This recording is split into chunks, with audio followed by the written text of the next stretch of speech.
आज का पहला पाठ सामुएल का दूसरा ग्रंथ अध्याय 7 पद संख्याएं 4 से 5, 12 से 14, 16। प्रभु ईश्वर उन्हें उनके पिता दाऊद का सिंहासन प्रदान करेगा। प्रभु की वाणी नतान को यह कहती हुई सुनाई पड़ी, मेरे सेवक दाऊद के पास जाकर कहना, प्रभु यह कहता है, जब तुम्हारे दिन पूरे हो जाएंगे और तुम अपने पुरखों के साथ विश्राम करोगे, तो मैं तुम्हारे पुत्र को तुम्हारा उत्तराधिकारी बनाऊंगा और उसका राज्य बनाए रखूंगा। वह मेरे आदर में एक मंदिर बनवाएगा और मैं उसका सिंहासन सदा के लिए सुदृढ़ बना दूंगा। मैं उसका पिता हूँगा और वह मेरा पुत्र होगा। तुम्हारा वंश और तुम्हारा राज्य मेरे सामने बने रहेंगे और उसका सिंहासन अनंत काल तक सुदृढ़ रहेगा। यह प्रभु की वाणी है। आज का दूसरा पाठ रोमियों के नाम संत पौलुस का पत्र अध्याय 4 पद संख्याएं 13, 16 से 18, 22। उसने निराशाजनक परिस्थिति में भी आशा रखकर विश्वास किया। ईश्वर ने इब्राहिम और उसके वंश को प्रतिज्ञा की थी कि वे पृथ्वी के उत्तराधिकारी होंगे। यह इसीलिए नहीं हुआ कि इब्राहिम ने संहिता का पालन किया, बल्कि इसीलिए कि उसने विश्वास किया और ईश्वर ने उसे धार्मिक माना है। वह प्रतिज्ञा विश्वास पर और इसीलिए कृपा पर भी निर्भर रहती है। वह न केवल उन लोगों पर जो संहिता का पालन करते हैं, बल्कि समस्त वंश पर लागू होती है, उन सबों पर जो इब्राहिम की तरह विश्वास करते हैं। इब्राहिम हम सबों का पिता है, जैसा कि लिखा है, मैंने तुमको बहुत से राष्ट्रों का पिता नियुक्त किया है। ईश्वर की दृष्टि में इब्राहिम हमारा पिता है। उसने ईश्वर में विश्वास किया जो मृतकों को जिलाता है और शब्द मात्र कहकर चीजों की सृष्टि करता है।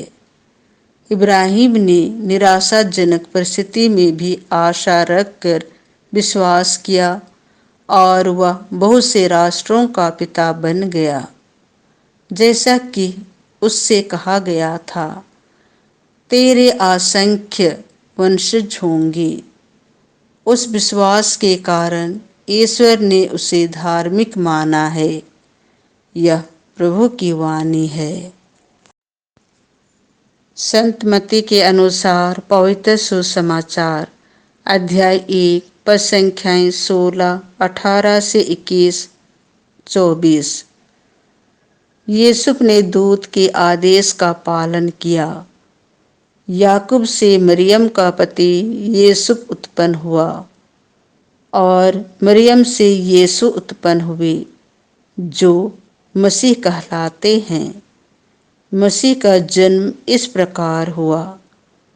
उनकी माता मरियम की मंगनी यूसुफ से हुई थी, परंतु ऐसा हुआ कि उनके एक साथ रहने से पहले ही मरियम पवित्र आत्मा से गर्भवती हो गई। उसका पति यूसुफ उसे चुपके से त्याग देने की सोच रहा था, क्योंकि वह धर्मी था और मरियम को बदनाम नहीं करना चाहता था। वह इस पर विचार कर ही रहा था कि उसे स्वप्न में प्रभु का दूत यह कहते हुए दिखाई दिया, हे यूसुफ, दाऊद की संतान, अपनी पत्नी मरियम को अपने यहाँ लाने से नहीं डरें, क्योंकि उनके जो गर्भ है वह पवित्र आत्मा से है।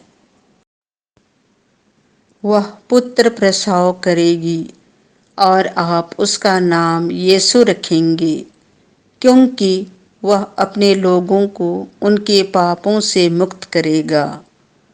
यह सब इसीलिए हुआ जिससे नबी के मुख से प्रभु ने जो कहा था वह पूरा हो जाए। देखो, एक कुंवारी गर्भवती होगी और पुत्र प्रसव करेगी और उसका नाम इमानुएल रखा जाएगा, जिसका अर्थ है ईश्वर हमारे साथ है। यूसुफ नींद से उठकर प्रभु के दूत की आज्ञा अनुसार अपनी पत्नी को अपने यहाँ ले आया।